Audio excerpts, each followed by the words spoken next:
Hello everybody, welcome to our new vlog. और ये है 15th डे हमारे चैलेंज का। तो रुकिए, ये जो पराठा है ये हमारे लिए नहीं है, घर वालों के लिए है। सबने खाना खा लिया है, तो अब मैं जो है ये तवा धो लेती हूँ अच्छे से, ताकि इस पे जो मूली का पराठा बन रहा था उसकी जगह मूली की रोटी बनाई जा सके। बिकॉज हेल्दी चॉइसेस आपकी चॉइस ही होती है एक्चुअल में, तो आपको हेल्दी चॉइसेस रखनी चाहिए। और इसके साथ साथ हमारे पास साग है, दही है और रोटी हो गई। ये है जी अमित की मलाई, रोटी और ये साग, और ये अमित जी खाते हो। अमित जी खाते हो। इतनी इज्जत अपने आप को हमेशा सबको देनी चाहिए। अमित जी, मैं बस मलाई की जगह दही लूंगी क्योंकि अमित का गला खराब है, तो हम अमित मलाई ले रहे हैं। ठीक है, done. Good morning everybody, 15 day पे आपका स्वागत है। हमने खाना खा लिया है, हम रेडी भी हो गए हैं और मैंने सूट भी डाल लिया है और मैं ब्लैक सूट में क्यूट लग रही है, ऐसा मुझे लग रहा है। नहीं, अच्छी लग रही है बस, थैंक यू। बस और ब्रश करने से पहले रीना के बनाए हुए लड्डू खाए जाएं एक एक। तो ये लड्डू जो है बहुत टेस्टी है दोस्तों, हेल्दी भी हैं क्योंकि बाहर के उससे तो बेटर ही है। और इसमें कम से कम खांड, दूध थोड़ा सा और नारियल। तो जिसको नारियल पसंद है उसको ये वाले लड्डू बहुत अच्छे लगेंगे। तो आप ये सब्स्टिट्यूट जो है मीठे का बना सकते हैं, चीनी की जगह पे खांड डाल सकते हैं। अमित बिजी है एंजॉय करने में। तो ये देखो अभी भी 4 बचे हुए हैं। कल 4 खाए थे, अभी 2 और खाए, तो हमने 10 ही बनाए थे कम मीठे वाले, बाकी मीठे वाले थे। ये हफ्ते में बना सकते हो, जो नारियल आता है ना। हाँ, मैंने सिर्फ एक सूखे नारियल का बनाया था। ठीक है, इट्स ऑसम, बहुत बढ़िया बना, टेस्टी बना। ये खा लेते हैं आराम से और फिर ब्रश करते हैं, फिर मैं डिपार्टमेंट जाता हूँ। रवीना को भी बहुत सारा काम करना आपको, फिर उसके बाद शाम को मिलेंगे। हेलो एवरीबॉडी, तो शाम हो चुकी है और रवीना जी यहाँ पर बना रही हैं आलू टमाटर रवीना जी के और मेरे भी फेवरेट। पता नहीं फेवरेट का तो, पर वो टमाटर 1.5 हफ्ते से इतने सारे टमाटर रखे हैं, तो मैंने सोचा इनको यूटिलाइज किया जाए। महक भी अच्छी आ रही है दोस्तों। तो आपसे मिलते हैं जब ये रेडी हो जाएंगे और रोटी भी रेडी हो जाएगी। और खाने के बाद हमें वॉक भी करनी है। आज हमें वो तो रहती है 45 मिनट की ना, वो भी करेंगे। कुछ नहीं है दोस्तों, चलिए दोस्तों अमित ना इतनी देर से, जब से मैंने कुछ किया लैपटॉप, जितनी देर से मैंने रोटी बनाई ना, अमित तब से शायरी कर रहा है। चलो, तुमने इतनी देर से शायरी किया, एक इनको भी सुना। अरे मैं भूल भी गया था कि निकले तो थे। नहीं निकले नहीं, वो कौन सी थी? 1 मिनट रुको दोस्तों। जल्दी बोल, फोन निकलना है। कि मिलती नहीं नजरें उनसे। अच्छा, मतलब पता नहीं वही आएगा नहीं, मैंने बहुत अच्छा बोला था मैंने कहा कि मिलती नहीं नजरें उनसे, पर दिल कैसे मिल गए पता नहीं। वाह वाह बोलो, वाह वाह। कि मिलती नहीं नजरें उनसे, पर दिल कैसे मिल गए पता नहीं। हम तो खोजने निकले थे उनकी माताश्री को, पिता कैसे मिल गए पता नहीं। हम तो खोजने निकले थे उनकी माताश्री को, पर पिताश्री कैसे टकर गए पता नहीं। वाह वाह वाह वाह। ये इससे बहुत मतलब 10 गुना मजा आया था जब हम किचन में इसे एंजॉय कर रहे थे। ऐसा तो ना, ये बन गया है जी हमारा खाना, रोटी, सैलेड और इसी के साथ अमित का मुशायरा। अमित की तबीयत थोड़ी नासाज है दोस्तों। नासाज ही बोलते हैं, नासार बोलते हैं। नासाज है, Naseer what ever it is. ठीक है जी, पर अमित की थोड़ी तबीयत ठीक नहीं है, बात अंदर से फील हो रहा है अमित को कि ठीक नहीं है इसकी तबीयत, मतलब नहीं है। मैं मानती हूँ, पोल्यूशन बहुत है। अमित समझ गए हम। चलिए जी, अमित का मुशायरा यही समाप्त होता है। हम खाना खाते हैं, थोड़ी देर बाद वॉक पे जाएंगे या फिर अमित के लिए चाय बनाएंगे। मेरा शेयर कैसा लगा बताना जरा, ठीक है? कमेंट करके बताना दोस्तों। आपके लिए कुछ और जो है शेयर आपके लिए लाए जाएंगे, जंगल से स्पेशल लाए जाएंगे। बस रवीना अब नहीं। बाल ठीक है अमित, मेरे भी ठीक नहीं है। तो हम ना थोड़े से लेट हो गए आज, तो हम गली में ही ब्रिस्क वॉकिंग कर पाएंगे, है ना? तो बस करेंगे जरूर, लेकिन 15th डे है आज, तो ब्रिस्क वॉकिंग करके आते हैं हम लोग। अमित ने भी शॉर्ट एडिट किया, मैंने अभी अभी अपलोड किया है। अमित बहुत मेहनत से टाइम निकाल के आप लोगों के लिए शॉर्ट अपलोड करते हैं दोस्तों। क्या बात है सर, क्या बात है सर। बात है ना, प्रेज कर रही है आज मुझे। प्रेज नहीं, अप्रिशिएट कर रही है। प्रेज और अप्रिशिएट में क्या फर्क है? प्रेज नकली भी हो सकती है। चलिए जी चलते हैं। ये लेना है। रीना प्लीज इधर आ जा। अरे यार दोस्तों हम बस घूम रहे हैं, यही बता रही हूँ मैं। हम तो अपना टेक ले रहे हैं, मैं अपना। हाँ जी दोस्तों, तो हमने बुक्स जो है पढ़ ली है, तो सबसे पहले मैं शुरू करता हूँ।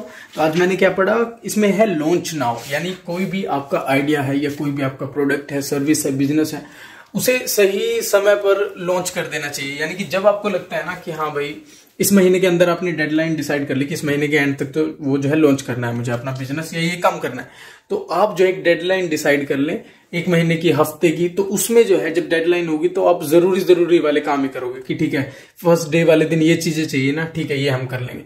जो 15 दिन बाद चाहिए वो तो बाद में कर लेंगे ना, क्योंकि 15 दिन तक का तो टाइम होगा। तो आप मेन चीजों पर काम करो। जैसे किसी को यूट्यूब चैनल खोलना है तो आप ये मत सोचो कि क्या बेस्ट ये माइक चाहिए होगा, बेस्ट कैमरा चाहिए, एक बार शुरू करो, वही चाहिए, बस बना दो, ठीक है। एंड गेट रियल, यानी रियलिटी के बारे में सोचो। ऐसे इमेजिनेशन में मत उड़ो कि ये होगा वो होगा फिर ही पॉसिबल होगा। जैसे एग्जैक्टली सेम एग्जांपल रवीना वाला, ठीक है, हवा में नहीं उड़ना, रियलिस्टिक सोचो। एक बार शुरू करोगे चीजें हो जाएंगी अपने आप।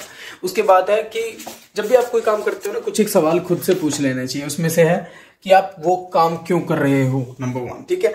कौन सी प्रॉब्लम आप सॉल्व कर रहे हो वो काम करने से, और क्या वो यूजफुल है चीजें, और क्या वो चीजें वैल्यू ऐड कर रही है सोसाइटी में, किसी में, हाँ ठीक है। या कोई इजियर वे जो है आप ओपन कर रहे हो, और या उसकी जगह आपको कुछ और करना चाहिए। ये सारी चीजें।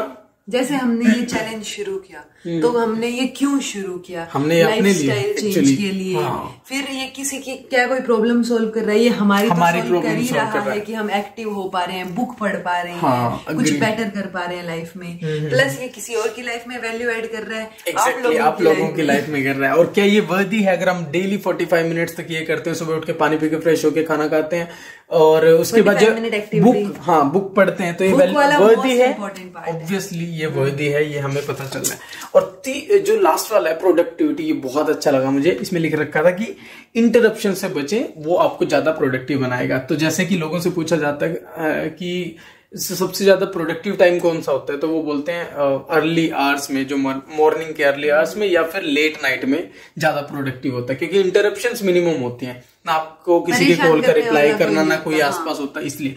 तो उन्होंने कहा कि ये इसलिए होता है क्योंकि दिन में आप अपना काम सही से नहीं करते। लाइक 9 to 5 जॉब है, तो 9 to 5 तो नहीं करते ना आप। 9 बजे चले जाओगे, 10 बजे के बाद जो है किसी से गप्पे लड़ाओगे, थोड़ा बात करोगे, उसके बाद चाय पियोगे, फिर लंच टाइम आ जाएगा, आफ्टरनून टी का टाइम आ जाएगा, उसके बाद ऐसे ऐसे करके करते 5 बज जाएंगे। और अगर आप एनालाइज करो उस टाइम को, 9 से 5 में मान लिया 8 घंटे ऑब्वियसली, तो 8 में से सिर्फ 1-2 घंटे आप कॉन्स्टेंट काम कर रहे हो। तो जब तक आप ये रियलाइज करोगे ना, मान लिया कोई ऐसी प्रॉब्लम है जिसका सोल्यूशन निकालना है उस दिन, और कॉन्टिन्यूटी में निकलता है सोल्यूशन। ऐसे नहीं होता कि आप यार 9 to 5 आज मैं बैठा तो था, हुआ नहीं। अरे कॉन्टिन्यूटी में आपने काम नहीं किया, इसलिए नहीं हुआ। तो वो ध्यान से, या तो ऐसा होना चाहिए कि किसी कंपनी में टाइम डिसाइड कर दिया कि भाई आफ्टरनून से पहले कोई बात नहीं करेगा, आफ्टरनून के बाद बात करो, तो 4 घंटे तो मिल गए ना 1 बजे तक, 9 to 1। उस टाइम में आप बहुत सी चीजें अच्छे से कर सकते हो। तो ये बात मुझे लगी कि हाँ यार, मेरे साथ भी बहुत बार ऐसा हुआ कि आज का दिन बहुत प्रोडक्टिव था, क्योंकि कोई इंटरप्शन नहीं थी। मैंने फोन को साइड में रख रखा था, कॉल वगैरह ना करने का, कि किसी का कॉल आया ठीक है थोड़ा अर्जेंट नहीं है तो बाद में करता हूं, तो उससे प्रोडक्टिव हो जाता है। और फिर मुझे ये भी समझ आया कि लोग ईमेल का यूज क्यों करते हैं। ईमेल एक पैसिव कम्युनिकेशन टूल है, उसका रिप्लाई इंस्टेंट नहीं करना। कोई कॉल करता है, आपको ये होता है ना यार कॉल आया तो उसका एकदम से करना पड़ेगा, बट इसलिए ये पैसिव कम्युनिकेशन टूल को अपनाया जाता है, खासतौर पे ये जो एकेडमिक लेवल पे, ताकि अपने कन्वीनियंस के टाइम पे, मतलब वो इंसान जो है शाम को देखता है मेल, शाम को आराम से बैठ के करेगा, ताकि पूरा दिन उसका प्रोडक्टिव रहे। ऐसा चलिए मैंने बहुत लंबा बोल दिया, बहुत लंबा बोलते हैं अमित, बट कोई बात नहीं। अच्छी चीज। पहला अध्याय गीता का दोस्तों, और पहले अध्याय में कुरुक्षेत्र के युद्ध स्थल में सैन्य निरीक्षण, यानी इसमें ये देखा जा रहा है कि वो जो सेनाएं खड़ी हो गई है ना आमने सामने आके, तो किसकी सेना में कौन कौन है, जो क्या नाम है इसका, ये दुर्योधन है, ये जो उनके वो है भीष्म पितामह है, या जो द्रोणाचार्य हैं, उनको सारी इन्फॉर्मेशन दे रहे हैं कि देखो द्रौपदी के बेटे ने कैसे जो है वो सारी की सारी सेना तैयार कर दी है, कैसे खड़ी है, सामने कृष्ण है, ठीक है सब। फिर एकदम से शंख बज जाता है, ठीक है। तो जब पांडवों की तरफ से सब ने अपने अपने शंख अलग अलग अपने अपने शंख बजाते हैं कि अर्जुन ने अलग, भीष्म ने अलग, युधिष्ठिर ने अलग, तो सबके अलग अलग शंख बजते हैं। और वो शंख बजने के बाद मतलब उन शंखों में भी ये एहसास हो रहा होता है कि ये जीत पांडवों की ही होगी, ठीक है। शंख में भी, शंखों की ध्वनि में भी ये पता चल रहा होता है। जो संजय है, जो धृतराष्ट्र को सारी कहानी बता रहा है कि क्या क्या हो रहा है, उसको भी समझ आ रही है ये चीजें कि ये जो युद्ध हो रहा है ना, ये धृतराष्ट्र जो सही समय पे उसने स्टैंड नहीं लिया ना, ये इसकी वजह से हो रहा है, ठीक है, कि इसके पुत्र अब नहीं रुक रहे हैं बेसिकली, ठीक है। सो फिर वहां पर जाके कृष्ण को अर्जुन बोलता है कि मेरे को बीचों बीच ले जाके खड़ा कर दो, मैं देखना चाहता हूं कि मेरी लड़ाई किससे है, कितनी क्या चीजें हैं, ठीक है। तो अब वो बीचों बीच रथ को ले जाके खड़ा कर देते हैं और फिर वो देखते हैं। तो इसके बाद जो सिचुएशन होएगी कि अर्जुन का मन विचलित हो जाएगा और कृष्ण उसको ज्ञान देना या ये जो है बातें बताना शुरू करेंगे, वो इस अध्याय का थोड़ा सा मतलब इतना ही अध्याय पढ़ा है अभी मैंने ये। तो अभी अर्जुन को जो ज्ञान देना शुरू करेंगे ना, कृष्ण गीता का प्रवचन देना शुरू करेंगे, बताएंगे, तभी तो उनको वो पार्थ बोलते हैं। उसको पार्थ क्यों? पार्थ, हे पार्थ। पार्थ क्यों बोलते हैं? उसको बोलते हैं ना, मतलब पार्थ को या तो ये बोल सकते हैं, मुझे एग्जैक्टली तो नहीं पता, मतलब नहीं पता पर मतलब नहीं पता, पर वो उसको पार्थ बोलते हैं। मतलब फ्रेंड लगा लो या जो भी लगा लो, तो वो उसको ज्ञान देने के लिए, मतलब इनके बहुत सारे नाम है ना, देवकी नंदन, यशोदा नंदन, ठीक है। देन ये वासुदेव के बेटे हैं तो वासुदेव पुत्र भी बोला जाता है इनको। उसके अलावा ऋषिकेश भी बोला जाता है इनको। अर्जुन के सारथी के कारण पार्थ सारथी, क्योंकि ये पार्थ के सारथी हैं। तो बहुत सारे नामों से कृष्ण को जाना जाता है और ऐसा माना जा रहा है कि कृष्ण जहां पे, क्योंकि साक्षात भगवान है, तो वहीं पर लक्ष्मी का भी वास होगा, क्योंकि लक्ष्मी कृष्ण के बिना या विष्णु के बिना मतलब भगवान के बिना कहीं भी नहीं रहती, तो वो उनके साथ ही होती हैं। तो जब सब लोग पांडवों की तरफ खड़े हैं तो पांडवों की हार कैसे हो सकती है? ये बात कौरवों को भी कहीं ना कहीं तो पता है, लेकिन दुर्योधन इस बात से श्योर है कि द्रोणाचार्य जिसने सबको सिखाया है वो जब हमारी साइड है, भीष्म पितामह वो जब हमारी साइड है, तो पांडवों की जीत नहीं हो सकती। तो वो दुर्योधन का ऐसा है कि वो ऐसा। तो अभी अगले पार्ट में मतलब जो आगे मैं कल पढ़ूंगी उसमें दुर्योधन ना जो है, कृष्ण जो है अर्जुन को पूरा ज्ञान देना शुरू करेंगे, वहां से पढ़ूंगी। चलो जी, क्या बात है, नई चीजें बताई रवीना। और जैसे जैसे तुम बता रही थी ना, वैसे वैसे मैं कैरेक्टर्स इमेजिन कर पा रहा था, मतलब ऑटोमेटिकली कि वो बीचों बीच रथ को ले जाते हैं। क्योंकि ये संजय ने इसलिए बोला कि धृतराष्ट्र जब उस टाइम पे नहीं बोला, जब उस मतलब द्रौपदी को नग्न करने के लिए किया जा रही थी चीजें, जब उस टाइम पे ये भीष्म पितामह और द्रोणाचार्य चुप थे, इस वजह से दुर्योधन श्योर है कि जो है इन्होंने भले ही इनके प्रिय शिष्य उधर है, दूसरी साइड है, पर ये तब चुप रहे थे ना, तो ये अब भी ईमानदारी से मेरा ही साथ देंगे और मेरे लिए लड़ेंगे। तो इसलिए दुर्योधन को पूरी आस है कि वो जीतेगा, लेकिन वो नहीं जीतेगा। तो वो कैसे नहीं जीतेगा ये हम देखेंगे। अभी हम जो है यही समाप्त होता है। अभी ब्रश करते हैं, सोते हैं, कल मिलते हैं और कल आपको रत्नावली की भी कुछ झलक दिखाएंगे। हरियाणवी डांस का कंपटीशन है तो हरियाणा का कुछ कल्चर दिखाएंगे रत्नावली की तरफ से, और मिलते हैं कल के व्लॉग में, कुछ एक्साइटिंग रहेगा। तब तक के लिए बी हैप्पी, कीप स्माइलिंग।